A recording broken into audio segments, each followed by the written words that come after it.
Bonjour à toutes et à tous, je fais cette vidéo pour vous expliquer comment régler un moteur de volet roulant avec des fins de course mécaniques. Si vous avez déjà essayé de régler votre moteur de volet roulant et qu'il ne s'arrête plus ni en montée ni en descente ou l'un des deux, il faudra aller voir l'autre vidéo qui s'appelle réglage des fins de course perdues, je vous expliquerai comment faire. Pour régler votre moteur de volet roulant, vous aurez besoin de l'outil de réglage qui est souvent une clé BTR rallongée de 4 mm, souvent faite en plastique. Pour commencer le réglage, il faut que votre moteur soit complètement installé. Si ça n'est pas le cas, votre moteur ne s'arrêtera jamais de tourner ni dans un sens ni dans l'autre, car il faut que les deux bagues tournent en même temps. Vous ne pourrez pas non plus régler les fins de course, c'est-à-dire que cette bague-ci gère les fins de course, la bague qui est ici un peu plus loin dans l'axe et la bague d'entraînement qui permet de faire monter ou descendre votre volet roulant. Il faut aussi faire attention à cet endroit que la bague soit bien contre la tête du moteur. Il ne doit pas y avoir de jour de plus d'1 mm. C'est cette bague qui gère les fins de course du moteur, il faut qu'elle soit la plus précise possible. C'est-à-dire qu'ici, entre la tête du moteur et la bague, il ne doit pas y avoir plus d'1 mm. Si c'est le cas, il faudra démonter votre axe et le remonter afin de bien mettre la bague contre la tête du moteur. Et bien sûr, il faut que l'axe soit contre la bague. Il faut aussi que l'interrupteur soit complètement branché. Quand vous appuyez sur le bouton monter du volet roulant, si celui-ci descend, alors il faudra inverser le fil marron et le fil noir du moteur à l'interrupteur. Pour commencer le réglage, vous allez appuyer sur le bouton descente, afin que celui-ci tourne dans le sens de la descente et s'arrête.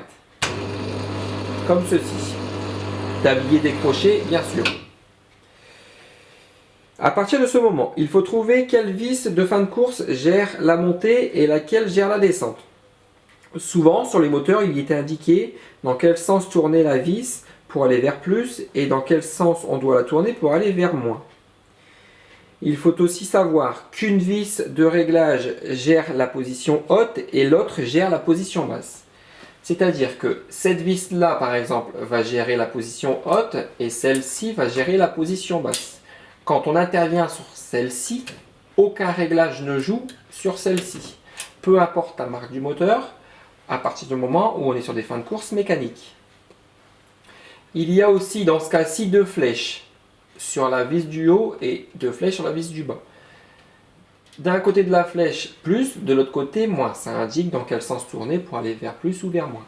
Sur d'autres moteurs, il n'y a qu'une flèche qui indique la position pour aller vers moins et une autre flèche qui indique la position pour aller vers plus. Il faut bien prendre en compte que quand on tourne en haut vers plus, donc vers la droite, en bas, vers plus, c'est aussi vers la droite. Donc c'est pareil pour les deux vis. En laissant l'interrupteur enclenché sur la descente, tournez l'une des deux vis vers plus, 2 tours maximum. Si rien ne se passe, donc ici je tourne la vis vers plus, 2 tours maximum, donc rien ne se passe, comme dans ce cas, refaites 2 tours dans l'autre sens, pour le remettre à la position d'origine. Sur l'autre vis, tournez vers plus de 2 tours maximum, et là ça devrait réagir. Voilà. Comme ceci. Maintenant, nous savons quelle vis gère la descente et quelle vis gère la montée. Comme mon interrupteur est en position descente et que mon moteur réagit quand je tourne celle-ci, cette vis-ci gère la descente, l'autre vis, forcément, va gérer la montée. Tournez la vis vers plus jusqu'à temps que les perforations désirées pour attacher votre tablier arrivent devant vous. Moi, j'ai besoin de ces attaches-ci pour accrocher mon tablier. J'ai besoin de les remonter un petit peu pour faciliter l'accrochage de mon tablier. Voilà. Je vais accrocher mon tablier.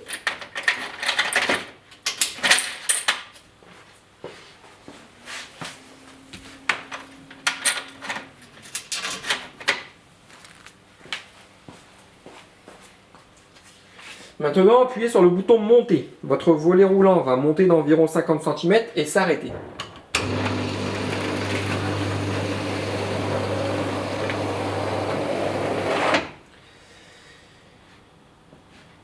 En laissant l'interrupteur enclenché sur la montée, tournez la vis qui correspond à la montée vers plus. Votre tablier va monter par à-coups. et arrêtez-vous à la position désirée. Donc la vis de la montée et celle du bas, on l'a détecté tout à l'heure, je tourne vers plus jusqu'à temps que la position me convienne.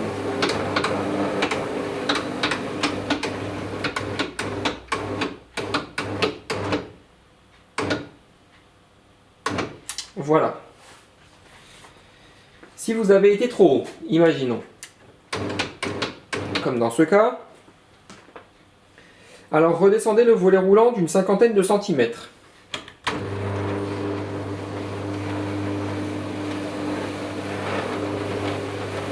Appuyez sur stop, tournez la vis qui correspond à la montée vers moins, d'environ 5 tours.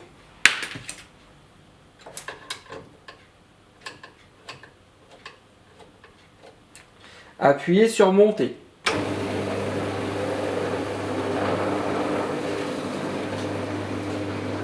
Le volet s'arrête. En laissant l'interrupteur enclenché sur la position montée, tournez cette même vis vers plus jusqu'à la position désirée.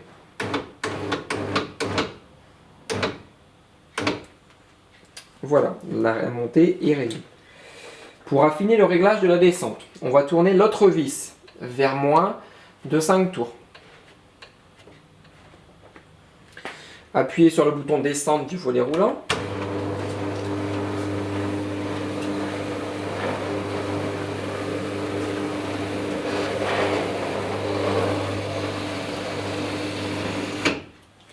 En laissant l'interrupteur enclenché en position descente, on va tourner cette même vis vers plus jusqu'à ce que la position nous convienne.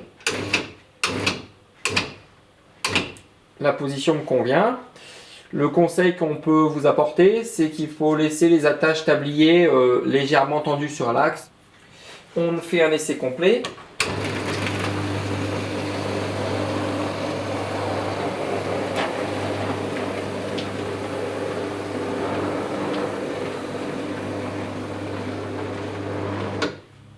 La montée, c'est bon.